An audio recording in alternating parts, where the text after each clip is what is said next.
Hello अस्सलाम वालेकुम बच्चों। देखो आज हम क्लास 12 का ये 17 और 18 क्वेश्चन करेंगे। ठीक है, एक्सरसाइज 7.1 क्लास 12। ठीक है, समाकलन का बहुत इजी से क्वेश्चन है बच्चों। 7.1 तो बहुत इजी एक्सरसाइज है, ध्यान रखना। ये पीछे मैं आपको बता दे रखा हूँ, कैसे बता रहा हूँ।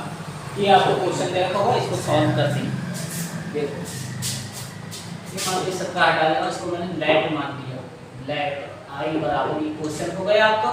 ठीक है, तो ये dx जो है बच्चों, इसके साथ भी रखना है, इसके साथ भी रखना है और इसके साथ भी, और समाकलन भी तीनों के साथ ही रखना पड़ेगा। तो यहाँ क्या करेंगे, दो आपका गुणांक में है, अलग हट जाएगा। यहाँ x स्क्वायर और इसके साथ किसको रखना है, dx को। तो ये dx इसके साथ भी है। अब उसी प्रकार -3 यहाँ समाकलन sin x और हो जाएगा dx। ठीक, और प्लस यहाँ 5 समाकलन x की पावर 1/2। रूट को बच्चों ध्यान रखना, जब भी रूट में नंबर दे रखा हो उसकी पावर 1/2 लगा देंगे। और यहाँ भी कौन रहेगा, dx। ठीक, यहाँ तक बात समझ में आ गई होगी। अब समाकलन का रूल आप जानते हो कि घात क्या होगी, 1 बढ़ जाती है। अब x के ऊपर कितना है, 2, तो x के ऊपर कितनी हो जाएगी, 3, और बटे में भी कौन आ जाएगा, 3। अभी x के ऊपर 10 होता तो समाकलन बच्चों क्या होता, x की पावर कितनी होती, 1 बढ़ जाती 11, और बटे में भी कौन आ जाता, 11 आ जाता। तो यहाँ कितना हो जाएगा, 2 है, तो x की पावर बच्चों कितनी हो जाएगी, 1 घात बढ़ा दो 3, और बटे में भी क्या कर दो, 3। ठीक हो गया।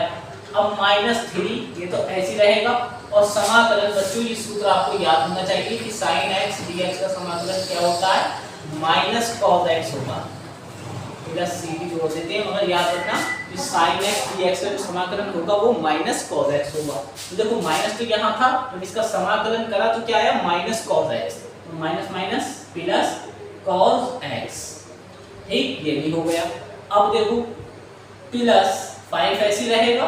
अब x की पावर कितनी, 1/2। अब बच्चे सोचते हैं 1/2 में 1 कैसे जोड़ूं, तो 1 तो जुड़ जाएगा। आप चाहोगे 1/2 ऐसे लिखा, प्लस 1 कर दिया, और बराबर 2 एकम 2, और 2 में 1 जुड़ा कितने हो गए, 3, और बटे में 2 लिख दिया, और 3/2 आ जाएगी। और अगर ये भी आपकी समझ में नहीं आता है तो आप क्या करो, इन दोनों को प्लस कर लो। 2 रे कितने हो गए, 2, 1 और 2 3, तो ऊपर 3 आ जाएगा, बटे में 2। या आप ऐसे भी कर सकते हो। ठीक, और यही काम क्या करना है, नीचे करा जाता है। मगर जब घात नीचे लिखोगे, जैसे मान लो क्या लिखना है आपको, 3, और बटे वाला 2 जो है, जो 2 नीचे आएगा वो 2 की कहां चला जाता है, ऊपर, और प्लस हो जाएगा c। समाकलन तो हो गया।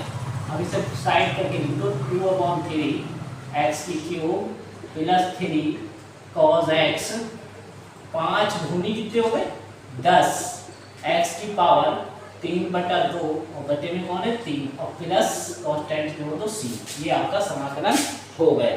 अब हमें करना है 18वां क्वेश्चन। ठीक है, तो यहाँ से स्टार्ट करते हैं। ये आपका ऊपर वाला लेट आई बराबर मान लो।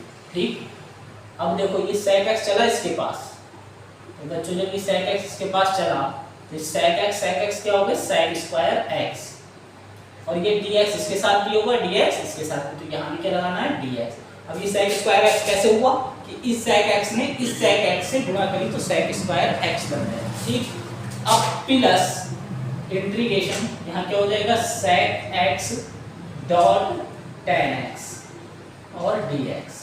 मतलब इस sec x ने जब इससे गुणा करी तो ये आया, और जब फिर ये sec x इस tan x के पास गया तो ये पार्ट हो गया। तो यहाँ आपके पास दोनों फार्मूले पता होना चाहिए, वही इसका समाकलन हो गया। तो sec स्क्वायर x का जो बच्चों समाकलन होता है वो tan x होता है, ये आप याद कर लो, ये आपको याद होना चाहिए। आपको कोई भी पूछ सकता है कि sec स्क्वायर x का जो समाकलन होता है वो क्या होता है, tan x होता है। और इसमें बच्चों sec x tan x का समाकलन हो तो डायरेक्ट sec x हो जाता है। ठीक, याद रखना, और प्लस c।